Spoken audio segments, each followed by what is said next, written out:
Yes, what's happening? Right. Look at it. The world of virtual reality needs evangelists, right? Absolutely. What are you doing here? What are you evangelizing here?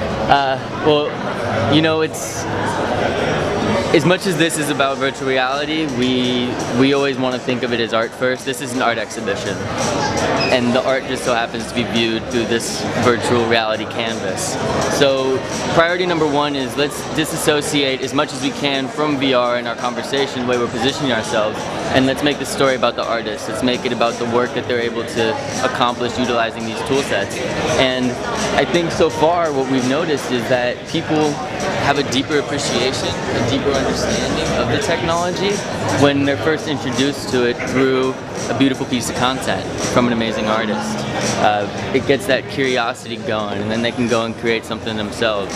And I'm hoping that as a result we're able to get more people realizing that virtual reality is more than a gaming platform. It's more than just a 360 video distribution platform. It's a canvas, and what you can create is very vast and infinite. We're here checking out some incredible pieces of artwork that are done in VR, and people can just slide on a headset and experience that art in which the artist was there creating themselves. And it's just absolutely beautiful watching people experience it, look around these worlds that have been created, talk to the artists who are also here, and get some really incredible conversations around experiences, art, and then the tools that empower all this. So how do you get involved in Magik Gallery? I met Nick through the VR stuff, so I was doing VR art, and I was one of the first artists in residence for Tilt Brush, and it was kind of like not expecting to be doing this that much, and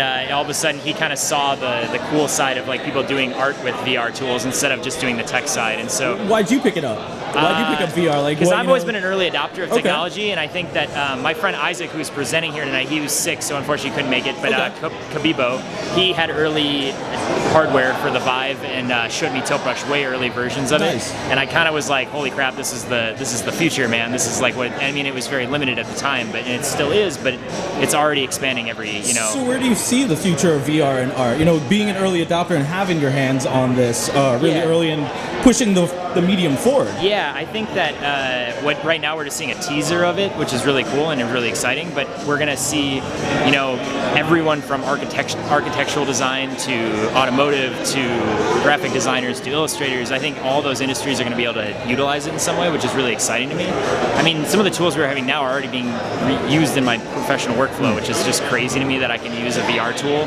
I think it's the future, you know, it's like it speeds up my workflow, and it's more organic than trying to use a program where you're just inputting numbers to move things right and left. You just get to grab it and physically move it and physically paint it and physically sculpt it. So I think if you're coming from like a traditional background, it's a lot easier than trying to go into like another digital media that's like not so intuitive and not like physical.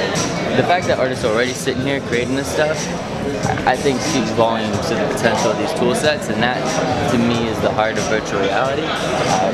I mean, I'm not the same person I was 6 months ago, a year ago, and a lot of it is because of the way that this technology has changed my perspective on the world, on art, on creativity in general. So, and I know I'm not the only one feeling that way, man. There's so many people out there that don't have access to this stuff, and giving people access in this way, introducing them through this content is first and foremost our priority. And then hopefully we start getting people together, collaborating, and it goes from there. But this is the first experiment, you know? We'll keep iterating, we'll keep making it better, and I don't know what's next.